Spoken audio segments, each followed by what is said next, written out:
Hello, welcome back. My name's Christina and I own the small business Made with Monday with my husband Adam, and we take you behind the scene looks of owning a small business.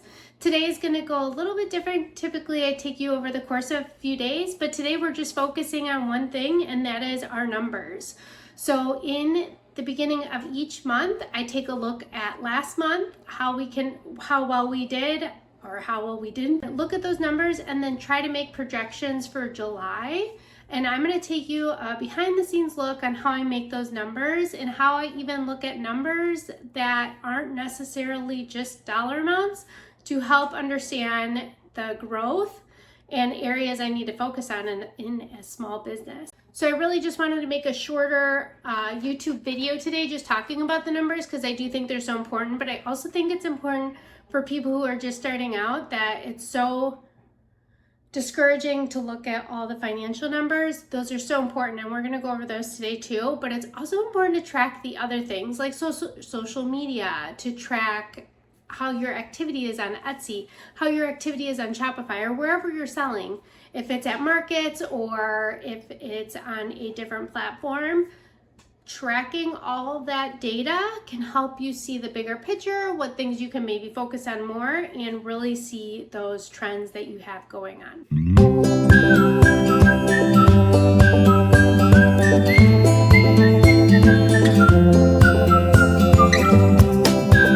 Okay, so let's talk numbers. So I don't feel like this is a very normal way to look at numbers because I want to really look in depth on my numbers. I want to see how every part of our business is growing or not growing, and the areas in which we can go ahead and continue to jump on that momentum, or what do we need to switch to make things move even more. One of the things I had looked at when I was looking for a book or binder or something that had those tracking mechanisms was that I was going to be able to look month to month so I could see that growth. What I have now, I don't love it. I wouldn't order it again, so I'm not going to give you the information, but it did help me get a little bit of a good start. I did like it for the monthly log of finances too, to keep track of, because obviously finances is very important. But I think when you're just starting a new business and you have to buy different supplies and you're trying new products and the money is not necessarily coming in as quickly as you want to try new products to get more stuff out there, I think it can be discouraging and you can feel like you're not progressing by looking at just the dollar amount. So one thing I have been doing is I've been keeping track of our purchases for the shop and things like that by hand. And I realize that's probably not the best way for at the end of the year for taxes. So I just purchased from Paper and Spark spreadsheets. I've heard really good things about them.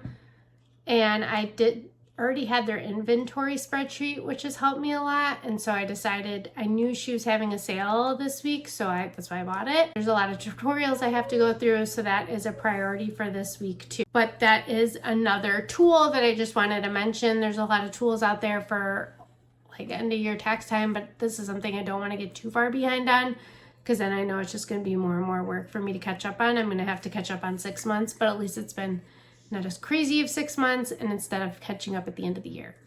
So that's why we're going to get started on that soon. So I've been working on my own worksheet of tracking the things that I feel are important in the bigger scheme of things, because numbers are obviously important. You need to be making a profit. You need to be bringing in revenue. But I think when you're first starting off, it can be very discouraging because you do see more going out in the beginning than you do coming in.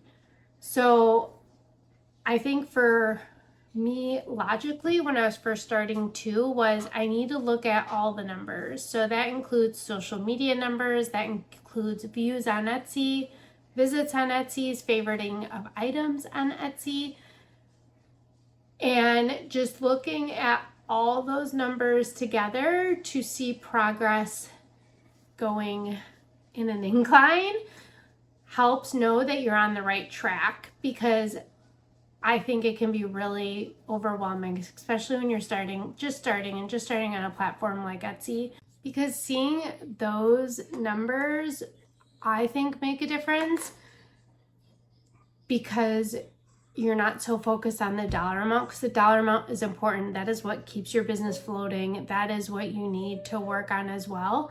But looking at the other things can show the impact that you're making.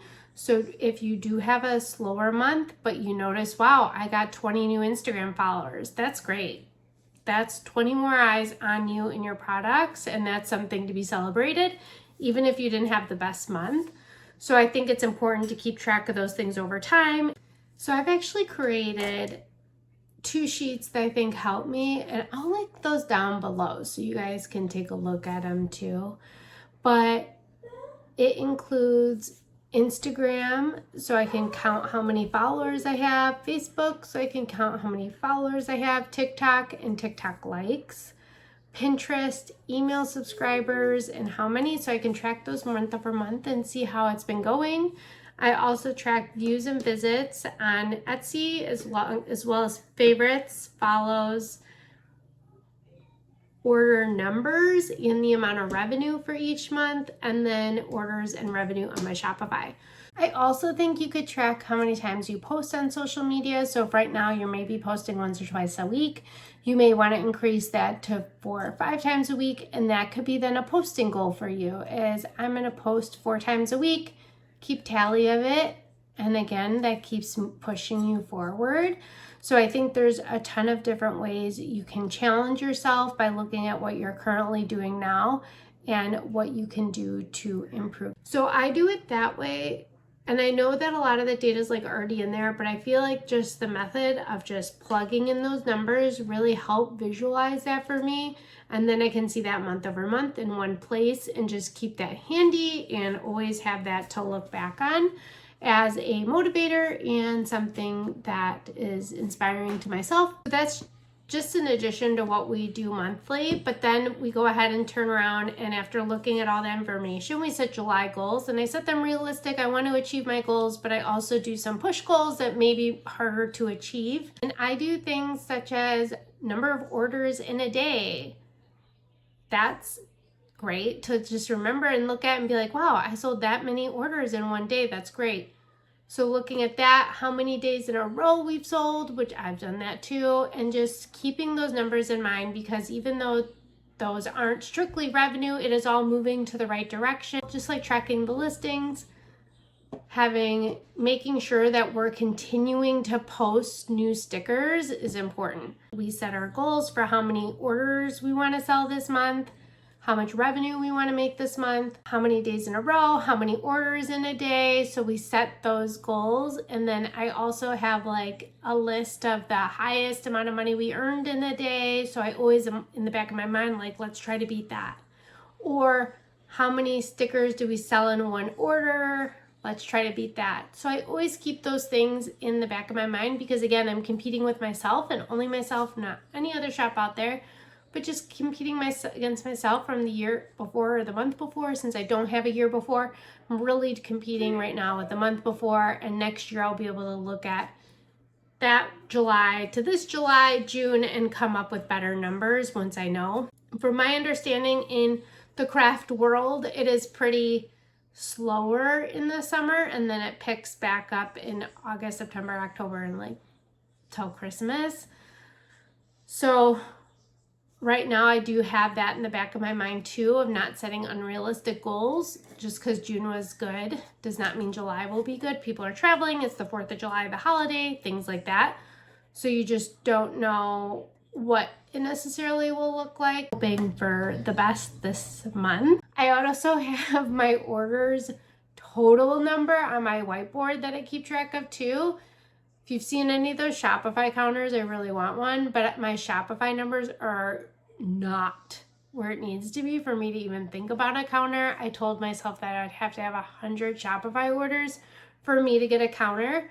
So that is my current goal, is to get 100 Shopify orders, and then I can feel it is worthy of me purchasing a Shopify counter. For those of you who don't know what that is it is just a number, and it counts your orders but it counts it in real time. I like fun stuff like that. So that is a goal of mine, to hang that up here so that way I have that to always like another reminder of what we're doing. But my Shopify store, I do have to do some work on it. I feel I need to do a better job at the website, but that's all stuff I'm learning too, along with trying to make products and everything else.